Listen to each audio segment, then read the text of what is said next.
এই সেই বিখ্যাত ভিক্টোরিয়া প্যালেস, যে প্যালেস দেখার জন্য প্রতিদিন হাজার হাজার পর্যটক ভিড় জমায় এই প্যালেজের সামনে টিকিট কাউন্টারে। তো সেই টিকিট কাউন্টার থেকে আমরাও টিকিট সংগ্রহ করে ঢুকে পড়েছি ভিক্টোরিয়া প্যালেস দেখার জন্য। তো শুধুমাত্র আমরা নয়, এই প্যালেসটি দেখার জন্য সারা ভারত থেকে, সারা বিশ্ব থেকে হাজার হাজার পর্যটক এসেছে এই প্যালেসটি দেখার জন্য। তো আমরা আজকে যখন টিকিট কাউন্টারে টিকিট কাটতেছিলাম তখন কিন্তু দেখেছি এই ইন্ডিয়ান যারা রয়েছে তাদের চাইতে কোনো অংশে কম ছিল না ফরেনার যারা রয়েছে তাদের সংখ্যার বিচারে হিসাব করলে দেখা যাবে তাদের যে মূল আয়টা, অর্থাৎ এই প্যালেজে দর্শনার্থী যারা আসবে, পর্যটক যারা আসবে, এখানে কিন্তু আপনার এই আয়ের একটা ভিন্নতা রয়েছে।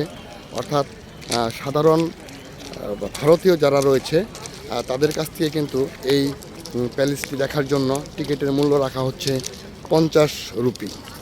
আর আমরা যারা বাংলাদেশ থেকে এসেছি তাদের কিন্তু মূল্য রাখা হয়েছে, টিকিটের মূল্য রাখা হয়েছে আপনার 100 রুপি। আমি এবং আরেকটা কাউন্টারের পাশে আরেকটা জায়গায় লেখা দেখলাম যে ফরেনারদের জন্য কিন্তু টিকিটের মূল্য 500 রুপি, অর্থাৎ ভারতীয় 500 টাকা। তো এই যে আপনার বৈষম্যটা, এটা আমি বুঝতে পারলাম যে আসলে এটা রাষ্ট্রের একটা আয়।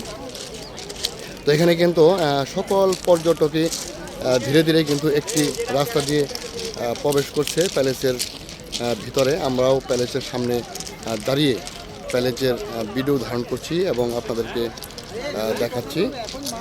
খুব চমৎকার একটি জায়গা, তরুণ একটি মহল।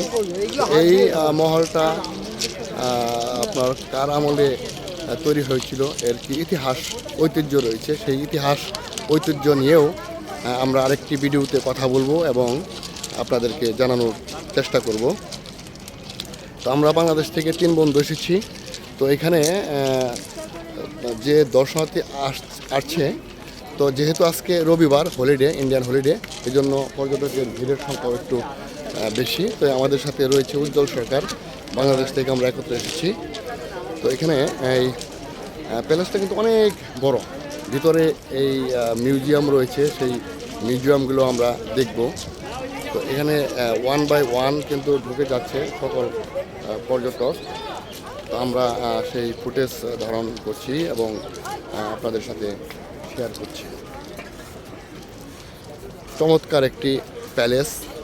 তো এই প্যালেসের যে তৈরির ইতিহাস, সেই ইতিহাস ঐতিহ্য কিন্তু আমরা জানবো এবং পরবর্তী একটি ভিডিওতে কিন্তু সেই ইতিহাস ঐতিহ্য তুলে ধরব। ততক্ষণ আপনারা আমাদের সঙ্গে থাকবেন এই আশা ব্যক্ত করে বিদায় নিচ্ছি। ভালো থাকবেন, সুস্থ থাকবেন, নিরাপদ থাকবেন। খুদা হাফেজ।